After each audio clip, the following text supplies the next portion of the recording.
नमस्कार मित्रांनो, मी आहे संदेश आणि आपण पाहत आहात आमचा चॅनल छुपा रुस्तम. मित्रांनो, छुपा रुस्तममध्ये आम्ही अशा सुपर हिरोजना घेऊन येत असतो ज्यांनी शून्यातून आपलं कर्तृत्व निर्माण केलेलं असतं. ते स्वतःला नायक म्हणत नाही, तर ते आपल्या कृतीतून नायक ठरतात. एक सर्वसामान्य माणसामधील असामान्य माणसं आणि त्यांचं असामान्य कर्तृत्व. असेच आपल्या भेटीला आलेले आहेत येड लागलं प्रेमाचं या मालिकेमधील रायाचे एकदम जवळचे सहकारी, त्याच्या सुखादुःखामध्ये त्याची सावली बनून त्याच्या बरोबर असणारे. आपल्यासोबत आहेत डिफिकल्ट अक्षय टाक, ज्यांनी बाळूमामा ह्या सिरियलमध्ये तात्यांची भूमिका केलेली आहे. तसंच महाराष्ट्राचे शाहीर या त्यांच्या भूमिकेमध्ये त्यांना नामांकन देखील मिळालेलं आहे. आणि आपल्याबरोबर रायाचे दुसरे सहकारी आहेत डंकी रवी साळुंके. आपल्या दोघांचंही खूप खूप स्वागत आहे. छुपा रुस्तम या आमच्या चॅनलमध्ये आपलं खूप खूप स्वागत आहे. आपल्या दोघांचंही सर्वप्रथम खूप आभार. सेटच्या एवढ्या धावपळीमधून तुम्ही वेळात वेळ करून आमच्या पॉडकास्टमध्ये आलात, आपले खूप खूप आभार. थँक्यू. सेटवरती खूप धावपळ आहे, काय चालू आहे नक्की? आता सध्या काय झालेलं आहे की रायाने मंजिरीताईसोबत, म्हणजे मंजिरीताई म्हणतो आम्ही, तिच्यासोबत लग्न केलेलं आहे. आणि मंजिरीच्या आधी एक घटना घडली तिच्या जीवनामध्ये. तिचा एक दिवसासाठी लग्न झालेलं होतं, नंतर तिचा नवरा गायब झाला होता. तर तो गायब झालेला तिचा नवरा आता परत आलाय. अरे वा.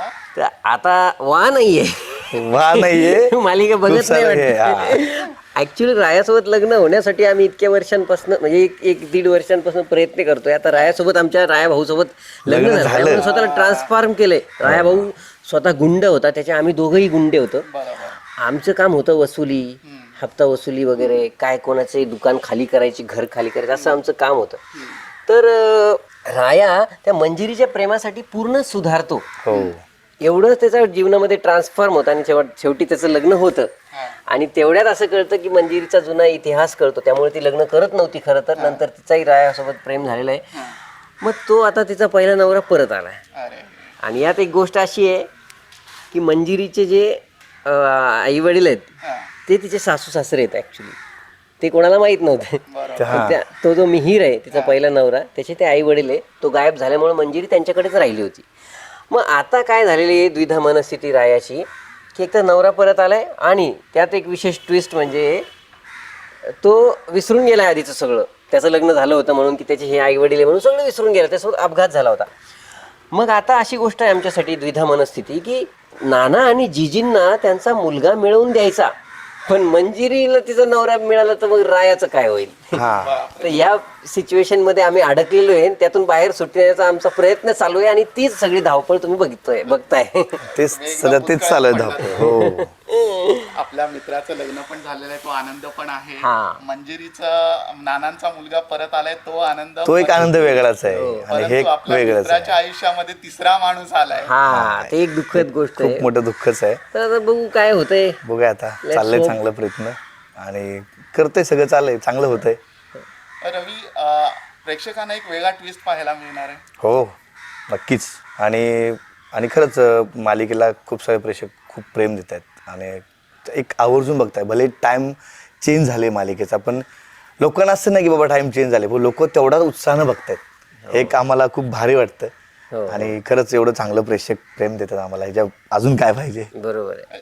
सिरियलमध्ये, आपल्या मालिकेमध्ये संपूर्ण महाराष्ट्रामध्ये ही मालिका फेमस आहे. संपूर्ण महाराष्ट्रामध्ये लोक एकदम आदराने आणि विश्वासाने ही मालिका बघत असतात. जेव्हा जेव्हा राया स्क्रीनवरती दिसतो तेव्हा लोक डंकी आणि डिफिकल्टला शोधतच असतात. 100%. कारण ऑन स्क्रीन आहे, पण ऑफ स्क्रीन काय अनुभव आहे? ऑफ स्क्रीन तर खूप धमाल आहे. काय असतं माहितीये का, हा पहिले आल्यानंतर हॅलो कुठे रे तू, अरे मी पोहोचलो इथं, मेकअप झाला माझं, तू कुठे? मी पहिले आले होतो, अरे तू कुठे रे, नाश्ता घेऊन येताना. अशा प्रकारचं सुरुवात आमची पहिली, आमचा सकाळची सुरुवात दोघांचा फोन सुरुवात होते. मग मी असो किंवा असो, पहिला फोन वाच, हा माहिती आहे, पहिला फोन अक्षयचा फोन आहे, हा कुठे आहेस, हा मग काम कर, आपली ही रूम आहे, मग तू काय जेवणाचं काय, तू थांब, मी काय नाश्ता घेऊन येतो. मग सुरुवात इथून आमची होते. मग सीनला मेकअप झालं, सगळं सीन झालं की लगेच मग आम्ही दोघं एकमेकांना बघतो की पुढचं काय प्लॅनिंग आहे. मग चला क्रिकेट खेळायचं, हा एक उत्साह असतो. आम्ही क्रिकेटला उतरणार की पूर्ण टीम जमा होते. आणि म्हणजे रिकाम्या वेळात आम्ही क्रिकेट खेळत असतो. पण त्यात पण एक ट्विस्ट झालेलं आहे तो खूप आमचं ते क्रिकेट खेळणं Actually, बंद झालंय. नानांनी क्रिकेट खेळता खेळता त्यांच्या कंटिन्युटीमध्ये असलेला कुर्ता कॅच घेण्याच्या नादामध्ये टर्कन फाडला आणि तो असा फाडला की तो कंटिन्युटीमध्ये होता आणि तो कुर्ता असा फाटला की तो ड्रेसमॅन म्हणतो मी याला शिव कसं शिवू शकत नाही. उसवलेलं शिवू शकतो आता फाटलेलं मधूनच ते पण दिसता फाटला त्याला कसं शिव. त्या घटनेनंतर आमचे जे डिरेक्टर सर आहे अनिकेत कोळपे सर ते आमच्यासोबत क्रिकेट खेळायचे त्यांनी क्रिकेटला पूर्णपणे विरोध केला आता. बंद. आता क्रिकेट फक्त आमच्या गाडीमध्ये बॅट किट सगळं असतं, बाकी काही नाही.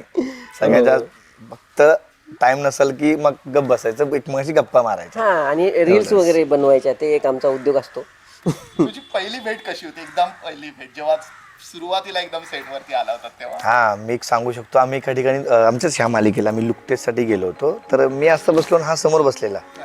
तर माहिती नाही की आम्ही एवढं क्लोज होऊ शकतो की एक भावनिक असतं की बाबा ह्याच्या विना मला करमत नाही, माझ्या विना याला करमत नाही. मग आम्ही असं लांब बसलो होतो, फक्त मग लुकटे झाला, मग ओळख झाली. हाय मी अक्षय, मी रवी.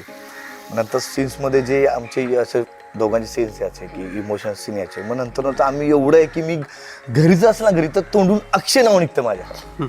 मी कुठे असो, ठीक आहे 4 मित्रामध्ये बाबा ठीक आहे क्रिकेट खेळतोय, अरे अक्षय इकडे बोल, अरे हा डोक्यात लगेच येतो आणि ते व्हिडिओमध्ये अशी आमची बॉन्डिंग आहे की म्हणजे थोडा वेळ डंकी डिफिकल्ट नाही दिसले अरे ते कुठे गेलेत तर फोन लावून बघू आपण किंवा आम्हाला राय भाऊ दिसलं नाही तर मी याला विचारणार त्याला असं आमचं झालेलं आहे इथं. म्हणजे परिवारच आमचं झालेलं आहे. तुमचा अनुभव पहिला कसा होता रवींबद्दल? हा रवींबद्दल पहिला अनुभव असा आहे की माझी एक मैत्रीण होती, बाळूमामाचा मालिका मी करायचो. तर माझी एक मैत्रीण होती, तर ती मैत्रीण ना तिनं मला सांगितलं होतं, आमची फेसबुकवरच ओळख झाली होती. अनिता नाव होते तिचं, अनिता मानकर म्हणून. ते फेसबुकवर ओळख झाली होती. तिने मला सांगितलं होतं तुमच्या मालिकेमध्ये ना रवी आहे, तो माझा भाऊ आहे तो, असं तिने मला सांगितलं होतं. तर मी तो एक तसा नंबर सेव्ह केला होता माझ्या मोबाईल लक्षात राहण्यासाठी की अनिता म्हणून आहे आणि कोणीतरी तिचा रवी आहे भाऊ आणि तो आपल्या सेटवर होता, असं मी तिचं सेव्ह केलं नाव, अनिता रवी माझा भाऊ. म्हणजे तिचा नंबर फ्लॅश झाला की याच्यात मला कळलं तरी कोण आहे. आता तुमचं नाव कसं सेव्ह करणार मी? सुदेश दादा यांचे भाऊ रुस्तमचे चॅनल नंबर आहेत ना 6-7 हजार याच्यात कॉन्टॅक्ट आहे. कारण की मी आता तात्याची पैठणी नावाचा पण मी हे शो सुरू केला ना माझा स्टेज शो, त्यामुळे इतकी भेटी गाठी झालेली. तू राय भाऊला बोल तोपर्यंत मी बोलू शकतो, बोलून येतो हॅलो. तर मी तसा नंबर त्या मुलीचा सेव्ह केला होता. मग तिचा जेव्हाही मला फोन यायचा तेव्हा मला तेच डिस्प्ले व्हायचं रवी माझा भाऊ आहे, रवी रवी रवी रवी डोक्यात होता. कोण रवी? मी बघितलंच नव्हतं कधी कुठे. आणि नंतर जेव्हा हा सेटवरती भेटला होता, मी रवी आहे आणि माझी बहीण जी आहे ना तर ती तुझी फ्रेंड आहे म्हणे. म्हणलं हा तिच्या, मग ह्याचं नाव सेव्ह करायला लागेल आता, रवी अनिता माझी बहीण. तशी आमची एक वेगळीच ओळख होती पहिले. आणि आता अशी एवढं बॉन्डिंग झाले ना की आम्ही दोघं कुठे असो ती जोडीच असते. हा डंकी डिफिकल म्हणजे एक नावच पडलं, म्हणजे अक्षय रवी वेगळा आणि डंकी डिफिकल वेगळा. हा आणि कॅमेरामॅन सुद्धा किंवा आमचे डीओपी वगैरे आम्हाला जेव्हा म्हणतात ना थोडं राईटला जा थोडं लेफ्टला जा हे सांगायला मला रवीच्या नावाने आवाज देतात, याला माझ्या नावाने आवाज देतात. तेव्हा आम्ही दोघंही सरकतो आणि दोघंही खूप म्हणजे असं चांगले. राया सिरियल मध्ये मालिकेमध्ये तुमच्यावरती एवढा हक्काने बोलत असतो, प्रत्येक गोष्ट एवढा हक्काने सांगत असतो. ऑफलाईन मध्ये पण तेवढाच हक्क गाजवतो का? नाही त्याच्या म्हणजे ऑफलाईन मध्ये जास्त, ते सिरियल पेक्षा तिकडे जास्त हक्क गाजवतो. आणि गाजवतो म्हणजे एवढा हक्क गाजवतो की आता सर इंटरव्ह्यू आम्ही बोलतोय त्याच्याविषयी बोलतोय, त्याला कळल्यानंतर त्यांनी कटाक्षाने सांगितलं असं पर्टिक्युलर हे बोलू नका. ते आम्हाला सिक्रेट गोष्ट त्यांनी सांगितली नको. त्याची माझी कशी भेट झाली म्हणजे विशाल निकम मला माहित होता, कारण माझ्या एका मित्राचा तो मित्र होता, म्हणजे विकास पाटील बिग बॉस मध्ये त्यांच्यासोबत होते. त्यावेळेस मी विकास पाटील सोबत दुसरी सिरियल करत होतो कलर्सची, तर बायको अशी हवी. त्यावेळेस ना विशाल सोबत बऱ्याच वेळा फोनवर बोललेला असायचा आणि तो त्याचे किस्से सांगायचा बिग बॉसचे, विशाल सोबतचे, त्यांची कशी फ्रेंडशिप होती आणि बॉन्डिंग होती ते सांगायचं. तेव्हा त्याच्यामुळं मी विशालविषयी पहिलेच ऐकलं होतं. मी त्याला बघितलं तर अगदी तसंच एकदम साधा सरळ असं वाटतं की फर्स्ट लुकमध्ये असं वाटतं की अरे हा आपल्याशी बोलेल की नाही काय माहिती, आता ह्याचा कसा स्वभाव असेल वगैरे, पण एकदम शांत आणि चांगला स्वभाव. आता तुम्ही पण बघाल तुम्ही पण बोलणार त्याच्यासोबत तर एकदमच प्रेमळ स्वभाव आहे, एकदम फ्रेंडली. नाही तो ऑफ स्क्रीन खरंच खूप चांगला आहे. आणि दोघांचा पहिला सीन काय होता? आमच्या दोघांचा पहिला सीन मला आठवतोय, पंढरपूरला आपण सीन केला होता. ज्या वेळेला आमची हिरोईनची एंट्री असते आणि आम्हाला रायाभाऊने सांगितलं असतं की हिला ह्या ठिकाणी अडवायचे, मंदिरात जाताना हा टॅक्स घ्यायचा की बाबा मंदिरातला टॅक्स द्यायचा. हा करेक्ट आहे. पहिला सीन त्यावेळेला मी तो आमचा एक डब्बा आहे राय टॅक्स नावाचा, तो मी घेऊन उभा होतो आणि हा साईडला होता असा मोबाईल काहीतरी करत होता. म्हणजे आम्ही पूर्ण भाई पंढरपूर आमचं, म्हणजे आम्ही तिथं येईल आमचा राया म्हणलं की आमचा तो भाई मोठा भाई. मग ते त्यामधला अडवतो, तो आमचा दोघांचा पहिला सीन होता. आणि त्या सीन मध्ये पण एक गंमत झाली होती. पहिले आम्ही ह्या सिरियलचं शूटिंग करायसाठी ऑडिशन वगैरे तर मुंबईत झालं, शूटिंग करायसाठी पंढरपूर आपलं गेलो होतो. कशासाठी की सिरियल पंढरपूरचीच आहे, राया पंढरपूरचा आहे मंजिरी राय. तर तिथे गेलो होतो प्रॉपर मंदिरच्या गल्ल्यां वगैरे तिथं मध्ये शूट करायसाठी, त्या सगळे रस्ते वगैरे. तर त्या ठिकाणी ना पहिला सीन होता तो की आम्ही ह्याने जसं सांगितलं तसं आम्ही टॅक्स गोळा करतोय. त्याच्यात झालं काय की आम्ही काही अभ्यास नाही केलेला स्क्रीन प्लेचा, माहिती नाही काही अभ्यास नाही केला. फक्त आम्ही एक गुंड आहे, हे रायाचे याचे आम्ही गुंड आहेत, अभ्यास नाही काही नाही केला, डायरेक्ट तिथं उभे राहिलो. तर त्यामुळे मंजिरी आल्यानंतर आम्ही असं चिडून म्हणलं चल पैसे दे, टॅक्स दे वगैरे, हे नॉर्मली केलं गुंड्यासारखं, जशी ऑब्वियस रिॲक्शन असते तसं आम्ही केलं. पण त्याच्या आधी अख्खी बैलगाडा शर्यत आम्ही हरलो होतो, ही मंजिरी जिंकली होती. आणि त्या मी बैलगाडा चालवला होता, मी हारायला लागलो म्हणून राया पळत जाऊन त्या बैलगाडीत चढून तिने जिंकायचा प्रयत्न केला, पण तोही हारला होता आणि ही मंजिरी जिंकली होती. हा तो थॉट आमच्या डोक्यातच नव्हता, आम्ही स्क्रीन प्ले वाचलाच नव्हता. स्क्रीन प्ले नाही वाचल्यामुळे आम्हाला बाकीचे कंटिन्युटी किंवा आमच्या थॉटची कंटिन्युटी हे काहीच माहित नव्हतं. तर तो सीन अगदी ऑब्वियस केला. आणि गर्दी होती लोकांची वगैरे, गर्दीमध्ये शूटिंग करणं पण मुश्किल होतं.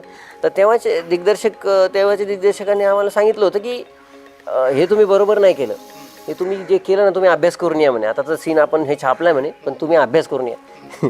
त्यानंतर मग आम्ही स्क्रीन प्ले मागवला, मग अभ्यास केला, मग नंतर एक गोष्ट उलगडत गेली आम्हाला. कारण की कथा माहीत असल्याशिवाय आपलं पात्र काय आहे ते आपण सिच्युएशन माहीत असल्याशिवाय आपण ते करूच शकत नाही. अक्षय दादा, तुमची ही अभिनयाकडे सुरुवात कशी काय झाली? अभिनयाकडे सुरुवात सगळ्या इंटरव्ह्यू मध्ये हा प्रश्न येतो. मी ना आमच्या मामाच्या गावाला गोष्टी, मला वाचन वगैरे खूप जास्त चांगलं होतं लहानपणी. म्हणजे लहानपणीचे कॉमिक्स वगैरे सगळे, त्या काळातले किशोर, चांदोबा, चंपक, हे सगळे कॉमिक्स मी खूप वाचलेले. त्यानंतर मग आपले अरेबियन नाईट्स किंवा हे सगळे गोष्टी, पंचतंत्र, हितोपदेश, हिसाबनीती, ह्या गोष्टी, महाभारत, रामायण, या सगळ्या गोष्टी, सिंदबाद, अलीबाबा, हे सगळ्या मी लहानपणी इतक्या वाचल्या होत्या. आणि मला ते कोणाला सांगायच्या असायच्या. तेव्हा हे डब्बे नव्हते, तेव्हा असले मोबाईल वगैरे, टी व्ही, इंटरनेट, रील्स काहीच नव्हतं. टी व्ही सुद्धा नसं, 4-4 तास लोड शेडिंग असायची. रात्री आम्ही वाट बघायचो, लाईट यायची 1 ते 10.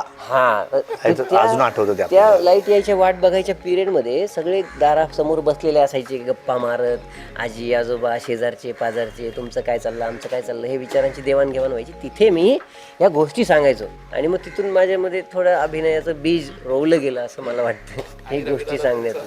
आमचं कॉलेजपासूनच, कॉलेजमध्ये आम्ही पथनाट्य करायचो. मी ॲक्च्युली, माझं गाव आहे ना, माझा जिल्हा सातारा, तिथून तालुका माझा पाटण आहे. खूप असं खेड्यामध्ये गाव आहे आणि त्या गावामध्ये आत्ता पण रेंज नाही आहे. आता सुद्धा तुम्ही गेला ना, मोबाईल असं साईडला ठेवायचा, तुमची कामं करायची आणि खूप भारी वाटतं. ते खूप दुर्गम भागात त्याचं गाव आहे. बाकी लाईट्स वगैरे आहे, पण पाणी पाटाचं असतं ना, वाहतं पाणी, ते आमच्याकडे ते पितात सुद्धा इतकं स्वच्छ असतं. ते झऱ्याचं पाणी, झऱ्याचं झरा आहे तिकडे. कॉलेजमधून कशी सुरुवात झाली?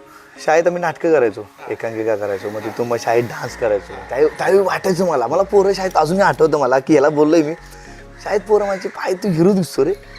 मग ते इथं लागलं, आपण खरंच हिरो दिसतो का? हा खरंच आहे. नंतर की बाबा ठीक आहे भाई, चालतो, दिसतो छान वगैरे. त्यावेळी थोडा बारीक होतो, पण ते खूप लोक म्हणायचे, मुलं, भाई तू हिरो दिसतो, मुली पण भाई तू खरंच छान नाचतोस. ते माहित नाही कसा नाचवतो, पण ती लोक बोलायची. मग नंतर त्याला खरंच आपण दिसतो, छान दिसतो. मग स्वतःला थोडं परिवर्तन करत इथपर्यंत आलो. मग छान, आता प्रॉपर वाटतं की आपण हिरो आहे. हा सिरियल पर्यंत कशी पोहोचा, म्हणजे कसा रोल मिळाला तुम्हाला दोघांना? या सिरियलसाठी ना मी या शोसाठी जेव्हा फोन आला होता तेव्हा मी जाऊबाई गावात नावाचा शो करत होतो, झी मराठीचा. त्याच्यामध्ये हार्दिक जोशी अँकर होता, मी आणि संदीप गायकवाड आम्ही को अँकर होतो. आणि आमचं रोज एक स्किट असायचं कॉमेडी. तर तो शो करायचो. त्यावेळेस फोन आला होता मला. फोन आला होता तेव्हा मी म्हणजे 1 महिन्यानंतर 1.5 महिन्यानंतर अशी एक सिरियल येणार आहे, म्हणजे खूप इंटरेस्टिंग आहे. मग ते मला बोलले की असं डिफिकल्ट नावाचं कॅरेक्टर आहे. ते बोलले आधी डिफिकल्ट कॅरेक्टर तुम्ही ऑडिशन पाठवा. म्हणलं डिफिकल्ट आहे, किती डिफिकल्ट आहे म्हणलं, असं आपण करू. त्याला नाही नाही नाही ते म्हणे त्याचं नाव डिफिकल्ट आहे म्हणे. म्हणलं अरे हे तर थोडं इंटरेस्टिंग वाटतंय. मग मी ऑडिशन बनवलं त्यावेळेस ते प्रॉपर इकडची भाषेत सोलापुरी भाषेत बनवलं होतं ऑडिशन. काय करू आला बे अशा प्रकारची जी सोलापुरी भाषा ना, तर त्या भाषेत ऑडिशन बनवलं होतं. पण नंतर कळालं की आता पंढरपूरची सिरियल आहे. मग ऑडिशन त्या भाषेत केलं होतं, पण मग पंढरपूरच्या भाषेत आम्ही कंटिन्यू केलं. पण मजा आली. सुरुवातीला म्हणजे थोडं कन्फ्युजन होतं कॅरेक्टर कसं होईल वगैरे, पण नंतर झालं व्यवस्थित. कारण गुंड्याचा रोल तर मी केला नव्हता याच्या आधी, कारण माझी साईज बघता. बरं आमच्याकडे जे गुंड येतात ना, जे की रायासोबत मारामारी करणारे वगैरे गुंड येतात ना, हे असे हाईट असते 6 फूट वगैरे, असे तगडे असतात. आणि त्यांना जेव्हा मला मारायचं असतं ना, बिचारे मार खाता गपचूप. आणि मी मारतो म्हणजे मी मारतो तर ते मार खातात. त्यांनी एक फटका मारला तर मी राहणार नाही. पण बिचारे ऍक्टिंगसाठी चांगलं मार खातात माझ्या हातचा. आणि तुमचं ऑडिशन कसं झालं बरं? मी याच्या अगोदर लग्नाची बेडी सिरियल करायचो. त्यामध्ये छान रोल होता इन्स्पेक्टर शिंदेचा. तर तिथून असं केलं की अशा ठिकाणी ऑडिशन वगैरे चालेल. तर मी गेलो नाही, पण मला असा फोन आला की असं करशील का तू, गुंड बिंड आहेत. त्यात माझी दाढी नव्हती, ती दाढी केली राहिली. ठीक आहे मुलं मी करेल ना, गुंड आहे तर ठीक आहे ना, चला एक स्वतःला काहीतरी करून. असंही मी गुंडच आहे, म्हणजे रिअल मध्ये पण मी थोडं असतं करतो मारामारी वगैरे, याला माहिती आहे. ह्यांनी मला खूप शांत केलंय.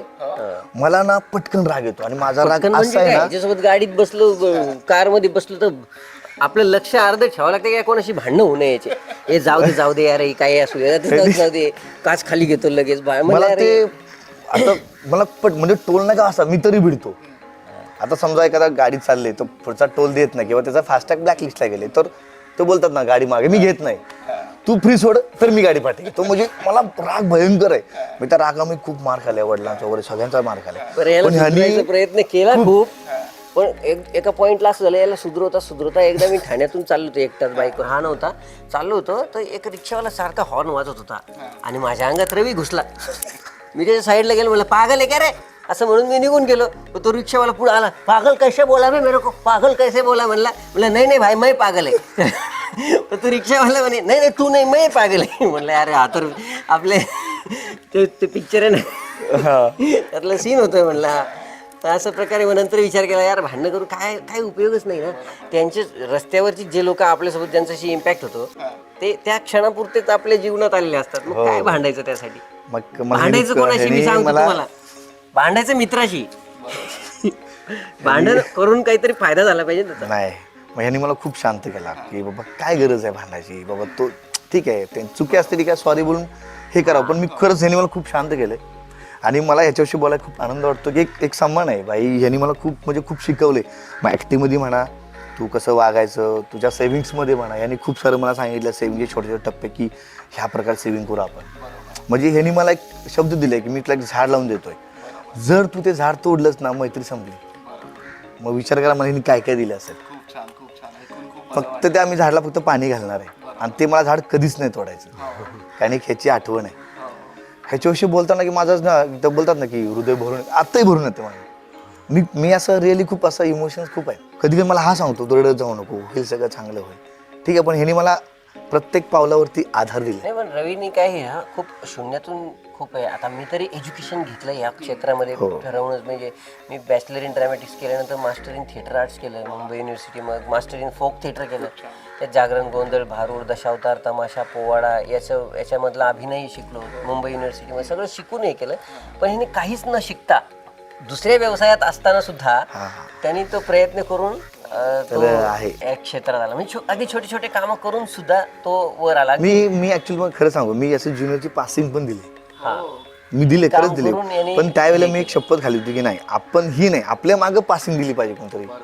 आज इथं येतात ज्युनियर, ते विचारतात घ्या बाबा हा मुलगा कुठे होता, आज कुठे गेला. तरी आपण शून्य आहे, खूप शिकतोय, शिकणार आहे. आणि माझं खूपच मोठं टार्गेट आहे की ह्यांनी मला एक शब्द दिला की मला तुला त्या लेवलला बघायचं. आणि मी आज शब्द देतो कॅमेरासमोर की मी याचा शब्द याचं वचन पूर्ण करणार आहे. आणि ही सिरियल म्हणजे मला सिरियल भेटली, सिरियल खूप चांगली आहे, मला खूप काय दिलं. पण ह्या सिरियलने मला ना सेटवर धमाल खूप होत असते. आणि मी आता नवीन धमाल करा, मी दोघंच आहे, मी दोघंच. आम्ही करतो प्रँक वगैरे आणि ते सगळे BTS. मी पण एक माझं चॅनल सुरू केलेलं आहे अक्षय टाक म्हणून, ते तुम्ही ते पण सबस्क्राईब करा. त्याच्यावरती रोज तुम्हाला आम्ही जी धमाल करतो ना ती तुम्हाला बघायला मिळेल. खूप छान. खूप म्हणजे खूपच. आणि मला एक म्हणायचं की मला या सगळीनं खूप सारं नाव दिलं, पैसा दिला, पण याच्या प्लेड मला एक नातं दिलं. एक अक्षयसोबत, एक राया म्हणा, म्हणजे पूर्ण टीम. कधीही सांगा, कधी कुठल्याही याच्यात उभी राहतात लोक. म्हणजे आम्ही असं बोलत नाही की आम्ही म्हणजे काम करतोय, काम नाही, एक घर आहे आपलं, हे एक एन्जॉय करतोय, एक कहाणी आहे, मस्त वाटतं, म्हणजे प्रेशर नाहीच आहे. आणि सगळ्यात भारी की आमचे डिरेक्टर सर आहेत ना की तुला एन्जॉय कर सीनमध्ये, तुझ्या पाठीमागे अशी तलवार घेऊन उभा नाही की तू हे कर, ते खूप भारी वाटतं. म्हणजे प्रेशर नाही. आमच्यासोबत क्रिकेट खेळणारा अजून एक प्लेअर आहे, तुम्हाला सांगतो, ते इथंच आहे. यांना इकडे घ्या. सुदेश दादा इकडे या. नाही तुम्ही एक झलक तुमची आली पाहिजे. नाही असं कसं या ते असू दे. हे सुदेश दादा आहे, बसा. बसा. तर हे तुमचे बंधू आमच्यासोबत क्रिकेट खेळतात. म्हणजे आता तर आपल्याला बंदी आली क्रिकेटवर, पण ह्यांनी खूप धमाल खेळली क्रिकेटमध्ये. आणि आम्हाला सेटवर ज्याही गरजा असतात त्या सगळ्या सुदेश दादा पूर्ण करतात. कधी काय झालं ना, आमचा यांना एक फोन असतो, सुदेश दादा, ते सगळं गोष्टी एकदम व्यवस्थित सांभाळून घेतात आणि अगदी आमच्यासोबत खेळतात सुद्धा. आणि आमच्यासोबत कधी कधी रीलमध्ये पण सामील होतात आणि सगळ्याच गोष्टीमध्ये सुदेश दादा थोडे लाजत आहेत. नाही खरंच खूप चांगलं आहे. आणि हा आपला एक विषय राहिला की मी इकडे कसा आलो, तो सॉरी की आपण थोडं गेलो त्यात भरकटले गेलो. तर मग असं एक ऑडिशन दिलं की बोलले बाबा गुंडाचा रोल आहे. तर गुंड म्हणलं की बाबा ठीक आहे, आपण बॉडी बिली जरा चांगलं आहे, गावठी आपण, ठीक आहे बोलू. दिलं वगैरे, ऑडिशन दिलं, झालं, सिलेक्ट झालं. मग लुटेस वगैरे झाला. मग आमची पहिली मिटिंग्स वगैरे होती सगळ्यांची, सगळे आर्टिस्ट, सिनियर आर्टिस्ट होते. मग बोलणं मी झालं. नंतर भीती वाटायला लागली की याला आपण करू शकतो का हे. मी खूप घाबरायचो ह्याला, मी खूप भयानक घाबरायचो. मग ह्यानी मला एक सांगितलं नाही घाबरायचं, आपण असं, ह्यानी ना मला खूप सांगितलं की ह्या स्टेपला आपण असं करायचं. ते बाबा ठीक आहे, आता समजा ही लाईन आली, ही तू लाईन बघूच नको ना, लाईन सोडून दे, तू तिथं उठमवू नकोस, तू एन्जॉय कर बिंदास. आणि आज सांगतो, आज कुठलाही सीन असू द्या, आज हा सर म्हणतो बाई ओके. हे काय झालं होतं, याला ना खूप मोठा असं पॅसेज आला होता, एवढे वाक्य होते ते असे, आणि तो पटपट सीन करायच्या ह्याच्यात त्यांनी बघितलं, हे वाक्य तू घे, मला बोलला एवढे मोठे वाक्य करायचं ना ते, हे तू घे. म्हणजे मला काय वाटलं गेलं आपण चुकलो तर लोक असतील, ठीक आहे तू घे, आमचं चालतं, दोघं भाऊ आहे म्हणलं तू घे. मग ह्यानी मला सांगितलं, या वाक्यामध्ये काय होतं की फक्त राया भाऊ तिची मंजिरीची दुकान झाडतोय, आणि मग नंतर आम्ही विचार करतोय की अरे यार राया भाऊ, तू एवढा गावातलं एवढा गुंड आहेस आणि तुला इतके सगळे मानतात लोक, हप्ता देतात, आम्ही तुझे इतके सगळे माणसं आहेत, तू कशाला झाडतो, त्यापेक्षा आम्ही झाडतो ना, आणि काय गरज आहे ह्याची दुकान झाडायचं. आता हे बोलता बोलता हे जे मी सगळं बोललोय ते जर लिहिलं तर ते एवढं होईलच ना. तर हे ते मॅटर होतं, त्याला मी तोंडी समजावून सांगितलं फक्त की तू काळे अक्षर विसरून जा ना, डोळ्यासमोर ठेवूच नको, तू थॉट लक्षात ठेव आणि तसं बोल. मग त्याने ते वन टेक केला सीन, आणि त्यानंतर त्याला कॉन्फिडन्स. मला याने सांगितलं की हा हे असं आहे. मग नंतर मग कधी हा म्हणतो आता तुला काहीच गरज नाही, आता तू भाई ओके,